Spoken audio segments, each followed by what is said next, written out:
So today I was thinking and want to talk to you about how mapping out your business is the first step to freedom. See, what happens is a lot of us small business owners, we start a business feeling that it's going to create all this freedom. And then after a few years with employees and equipment and vehicles, we get to the point where we have this larger business with a lot of moving parts, and we end up being put in the management role of our business. And a lot of times, what happens with that entrepreneur side of us is it gets squished. And we're trying to be a little bit of the entrepreneur and we're trying to manage our business. And if we haven't met before, hi, my name is Adam Keeler. I own a small home service business here in North Dallas. And for the past 5 years, I've been working on getting it from a startup all the way to $1 million a year business. And along the way, I have run into obstacles and I've almost sunk my business a couple times. And for the past 2 years, I've been working on having my business run on its own. And it wasn't until recently that I've been able to implement a few really key things that changed everything and allowed me to step back, be the entrepreneur of my business, and have my business run on its own and manage itself. And so in today's video, I'm going to go over one of those key things, and that is mapping out your business. So before I dive into this, the first thing I want to mention is that mapping out your business is important because a lot of us business owners that start our business from scratch, we just kind of piece together our business and we don't necessarily get to the point where we have it all written out so that we can tell what our business is and so can our team. And the reason why it's so important to map out your business is if you ever want your business to run on its own and to manage itself, meaning that you have employees or a team that manages your business and runs it for you, how are they supposed to do that if your business isn't clear? Like there's nothing that they could look at and go, okay, I'm actually managing this well. So a lot of us will have it in our head or we're in the day-to-day operations and we've trained people and we kind of have a few things written out and it's just kind of all over the place. So mapping out your business, what I'm going to be doing with you is really insightful to actually figure out, okay, what do you know? And let's put it on paper. So this exercise, I actually got it from reading this book, Scalable by Ryan Diaz. It's an awesome book.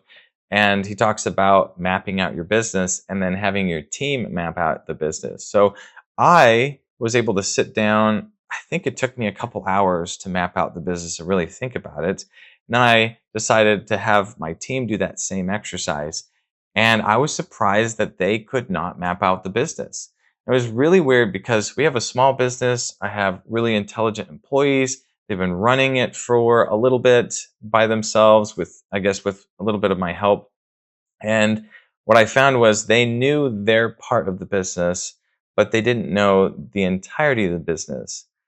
And it was a really big eye opener to realize that here I am striving to have them run the business without me, and they don't even know what it is. They're planning on just running their little silos of the business instead of running the entirety of the business. So this exercise, I was able to map out the business. And then another thing that I didn't realize was by doing that, we noticed that there were a couple holes in our business that needed to be filled.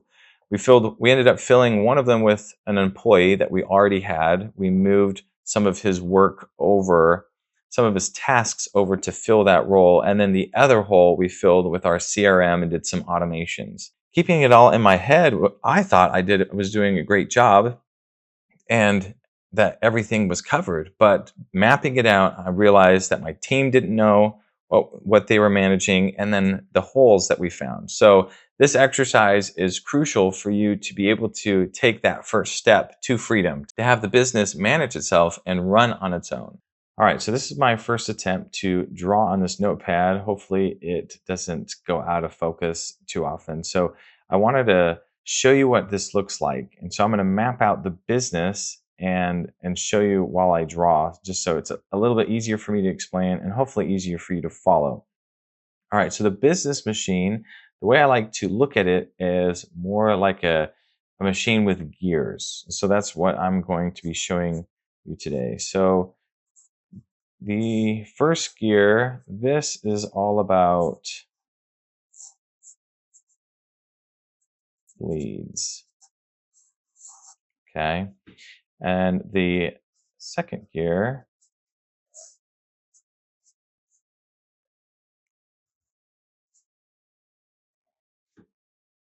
let's see.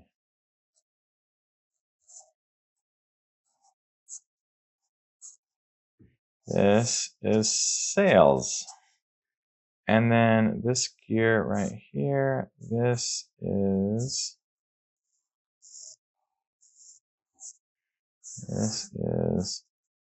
fulfillment. All right, so the way I want you to look at this is like this. So you have your business, and we'll call it your business machine.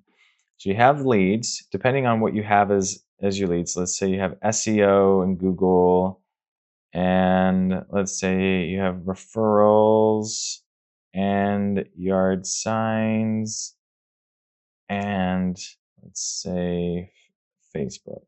So you'll write out all the leads that you have in the lead gear part of the machine. So all these get funneled into this stage right here. And so in your business, it might be like this, where it either goes to a website form, or it could be a phone call. So who is the person here that is responsible for this part of the machine? So you have this. Are they all going to the same spot? Are they all going to the same person? And then this person, what they do is they get these leads, pre-qualify them, make sure that they're the right customers, the right fit, and they put them on, let's say, a schedule to have a sales appointment, or either a sales rep or a tech to come out. So they get on the appointment. All right. And then we have the sales appointment.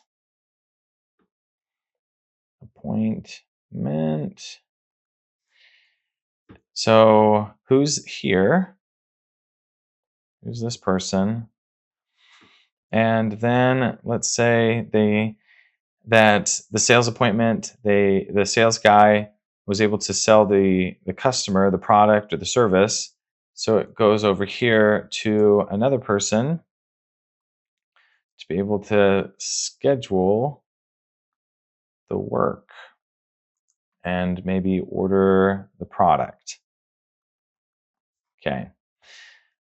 And once that is there, then this part of the machine is the actual work or the labor.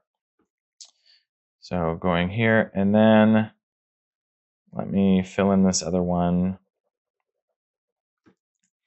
So let's say somebody did not purchase in the sales appointment. This person will go skip here and go straight over here to a follow-up. And who is this person? Plus maybe the CRM for the follow-up. Okay. All right. And then let's say, maybe somebody got scheduled and they didn't make it to the appointment because they maybe double booked themselves or had to cancel because they were sick. So let's say that didn't happen. So this will come into here as well and go into the follow-up. And then whatever happens here, hopefully you can get some more people to get back on the schedule. Okay. All right, so here's the work done. And then this next part, let's say after the work is done, we get referrals. Maybe there's a referral program, and who's in charge of that? And then the last one over here is if there's any repairs or something like that, like something breaks or we have to go back. What does that look like? Or it could be like a, oh, wait, sorry. Or it can go all the way here. Let's say if they have like monthly work or more work. Okay. And it kind of goes through the cycle. And then the people that we got referrals from, oh, let's say this is also class reviews. This kicks in here to have it feed back on itself. So mapping out the business like this, you're able to see what kind of lead sources you have. Does it all go into the same place? Is there a person? Do you know who that is and what they're saying? And then do they get scheduled? If they don't have a specific calendar or something, then that might be something that you need to implement in your business. And then a sales appointment. And then you go over here to the somebody is ordering the product and scheduling the work.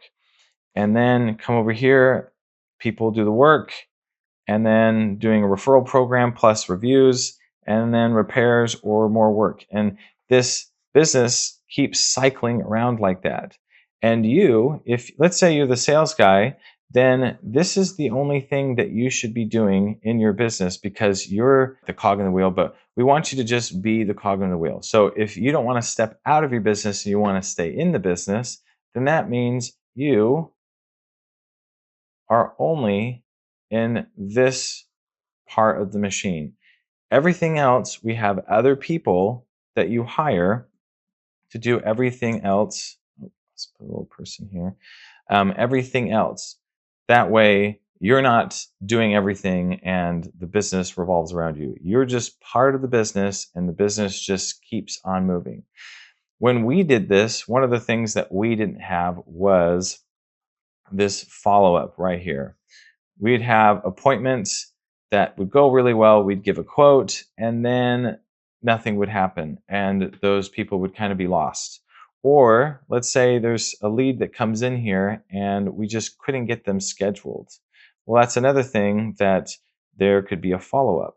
So let's say that piece goes all the way around to the follow-up. Or maybe they got scheduled and they got sick or went on vacation or forgot or something. Then that follow-up is super important. And then once we implemented this, everything flowed so much better because you pay for leads to come in. Now they're in your system.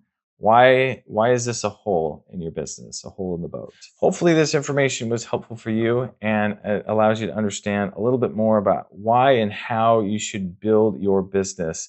And if you need help to implement this in your business, that's one of the things that we do. And if you want more information, then click the link below. Thank you so much for watching, and I'll see you in the next video. Bye.